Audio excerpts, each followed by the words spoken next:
So just a few examples of foresight in action. People always find case studies helpful. They're concrete, something you can look at and make sense of. Just go back, first of all, to the book I mentioned yesterday and today, Hamill and Prahlad's Competing for the Future.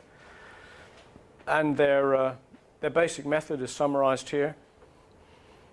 Notice they begin with unlearning the past, which in a sense is freeing up the categories, getting out of some of those habits and the conservatism. They've got a whole section on how you can develop foresight in organizations.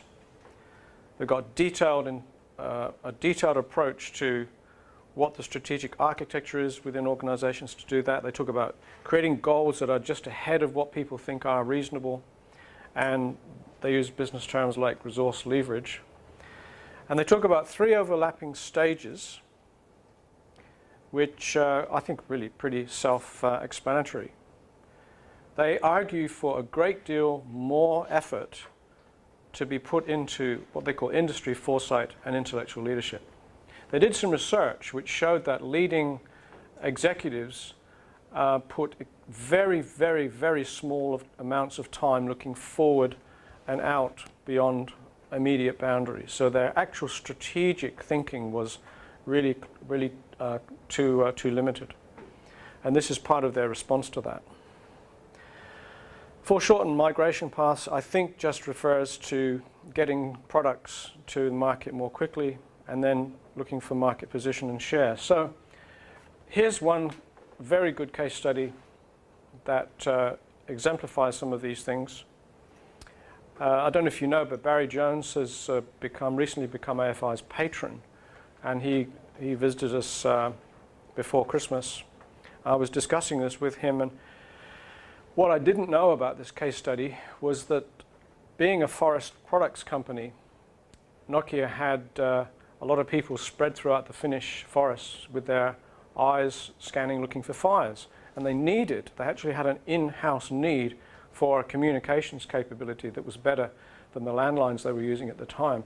And this was a stimulus for them to start looking at handheld communication devices. So they established this skunk works. Everyone now knows Nokia as one of the world's leading manufacturers of mobile phones and other such devices. And hardly anyone knows that they used to be just making things out of wood. So they've used this methodology. They also have invested, they've made a huge amount of money, and they've reinvested some of that money in understanding future communication needs. Not communication needs yesterday or today, but the communication needs in offices and homes and other environments in the future. So one of their teams, a group that I worked with myself a few years ago, is actually called the Socialware team. And they're looking for those distant signals, those ripples on the horizon, and they're building models of how they think people will be communicating. That's why their products continue to be so innovative. So Nokia is a great example to look at. Another one which is getting a bit dated now, but it's still an excellent example, is the carpet company interface. Do have a look at that if you're interested, because it shows very clearly what happens when a CEO, a sufficiently talented CEO, sees something and is able to reorient the company around a different mission. They talk here in the business school about vision, mission, and values, and that little tight group of factors that run organizations. And this is a great study in reconceptualization, seeing something differently. And that's a direct link again with what we do, because most organizations and people are chugging along in a taken for granted way, but underneath that there are many other ways of seeing things. Going back to Barry Jones for a minute, years ago he was at a seminar, and you may remember he wrote a book called The Sleeper's Wake. Do you remember that? And I caught him in front of a group, so he had to answer the question. And I said, okay, you wrote this book called When the Sleepers Wake. If the sleepers woke, what would you have them do? And I never forgot his answer, because he said, I would have them see that there are different ways to do things. And that is underlying much of what we do. You could easily bridge this into innovation, product innovation, business innovation, social innovation, which I'll come to later. And here's a great example. The guy saw it differently. He stopped trying to supply carpets as such and moved sideways into floor covering services. What does that mean? He figured it out. Got a great business model. Have a look at their annual reports. They're brilliant. GBN Australia. This is a bit past now. It's moved on, but these are the sorts of things that it did. Global Business Network, that stands for. It's one of those facilitative organizations that really helped to move things along. Ran various workshops in different states, different cities in Melbourne, in Australia, and brought really interesting people in. They had these learning Barbies where you'd have a group of people like this and a really high-profile visitor, and you'd really get a chance to get to know these people and talk to them and bounce your ideas off them. Our own case study. As I said, I always thought that if Foresight work took off in a university, it would be a small one. Here we are in a small university.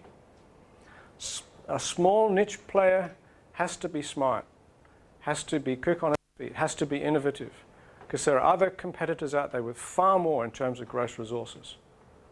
So look around Swinburne, just see what's going on. School of Integrative Medicine, Centre for Sustainability, Institute for Social Research. Really look at what's going on there. It's just amazing, some of the innovative work. So Foresight Planning and Review, AFI, were created here. And as far as we know, we're the only university that actually tries to implement it in the admin as well. It's not always easy. Now here's a different model, different case study. I mentioned it earlier. This is a network model. There is no institution, there are no walls, there's no building. There's just the Department of Trade and Industry coordinating unit in Whitehall in London with about 6 people as staff. And we've now got enough time looking at this example to begin to assess how good it is. It succeeded in some ways, it failed in others. It's fine. It tells us more about how all this works. Again, you can look up that example, or you can read Andrew's monograph when it comes out. So we come back to the things that institutions of Foresight need to do, or networks of Foresight. And this covers some of the material we've already touched on.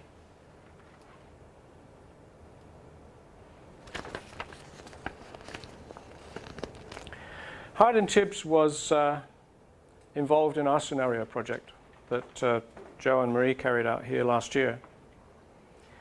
And so what I'm flagging here is that there are processes that are well understood that can be tied to these Foresight efforts and embedded in particular situations. So this craft knowledge is quite well advanced. It's not brand new. It's been road tested in many environments. The experience here reflects what we know about this. Have a look at Hard & Tibbs' work if you are interested, because he is actually one of the leading world practitioners in this area. So our agenda is pretty much reflected here.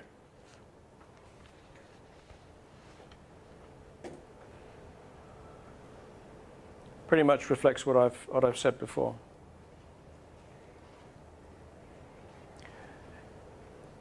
There is no shortage of resources.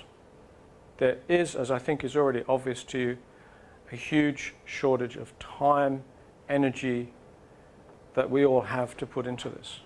So one of the things we'll be helping you with, I hope, is how to zero in on the information you need, how to not get overwhelmed by the torrent of information that there is out there, particularly via the web, to not try and read everything that someone sends you. And in the emailing that you do to each other, it's very helpful to think 3 times before you send an attachment. Not just because of the viruses, which hopefully they won't contain, but because you're sending attachments to people who may already be overloaded. It's much better, rather than saying, hey everyone, this is interesting, read this, to actually put in a link so the person can choose whether or not they go to that or not. Also, some of you with home systems, narrow wires, narrow pipes, can take ages for an attachment to download. So in terms of your practice among this group, do think about not overwhelming each other. Otherwise, you could actually create so much of a buzz here that you're going to be overwhelmed in no time. So plenty of resources, plenty of places to go. The web is full of material, some of it good, some of it not. The trick is to find manageable ways of handling that enormous amount of information.